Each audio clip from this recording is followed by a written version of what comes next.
So if you're looking at, let's say you have students come in to, let's say freshmen who are interested in the study of computer science. Yeah. If you could possibly gauge their familiarity, but not even asking them the question, but just giving them a subject or a project and looking, even eye tracking from a camera on a computer, if the technology gets there to that point of accuracy. It will soon, yeah, I would imagine, yeah. And so you could look at the pattern, and if we already have an established pattern there, Yeah. that could come from your research is what it looks like you're working on, possibly. That's right. So that will be one application. You could grade their skill by just looking at their eye movement. Yeah, or you can take some researchers are doing that. So they're trying to understand when somebody is confused, whether you call it state of flow or a lack of state of flow or just emotional state. So if you're doing a problem on a computer, let's say you're a computer science student, and you're giving a problem to code, and maybe there are two options. You give somebody how to code, with indentation, without indentation, with comments, without comments, and start to see what is the preferred style for somebody by observing their fixations, eye tracking, or brain activity if you measure that. It's a little bit more complicated. And then based on that, or facial expression, if they made a face that they're confused, you can have a pop-up window comes up and say, you seem to be confused about this algorithm, or something like that. Here's additional materials you might want to consider, right?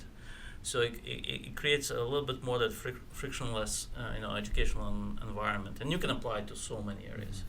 Now, do you think that if and when you find a pattern, do you think it'll be familiar across fields, or do you think there will be unique patterns to different fields?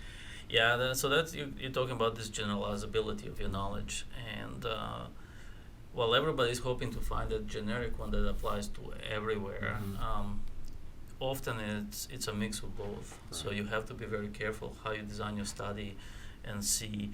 And it's not just the fields. We also have an issue of our subjects. So if it applies to students, that doesn't mean it's the same for senior citizens, right?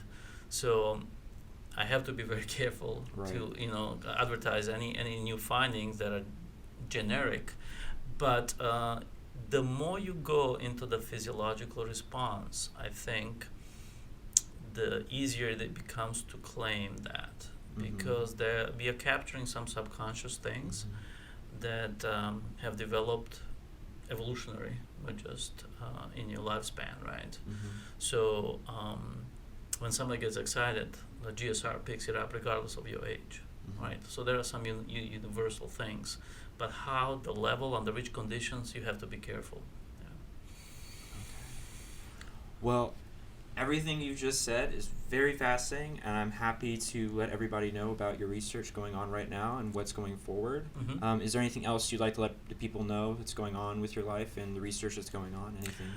There are a few other research efforts that are happening with another professor here from USI. I'm partnering, trying to understand the basic Gestalt principles of how we perceive the world around us. Nobody has actually looked at it through that's what Gestalt psychology tells us about these principles of perception. How does that actually,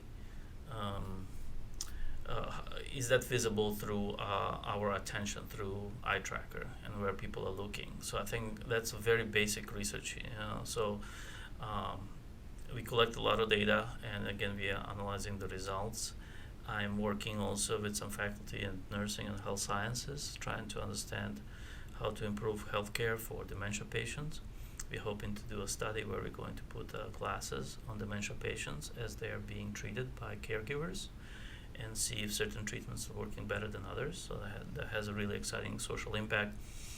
And hopefully what you can see is that this type of research is really asking for collaboration, right? You can apply it to anything that you haven't really looked at it through physiological lens. And it does lead to publications. There is some stuff that's in progress, which is also always exciting. Well, thank you so much for giving your time today and coming into the studio to talk about your research findings as of right now and where it's going in the future. Thank you so much. Thank you for having me.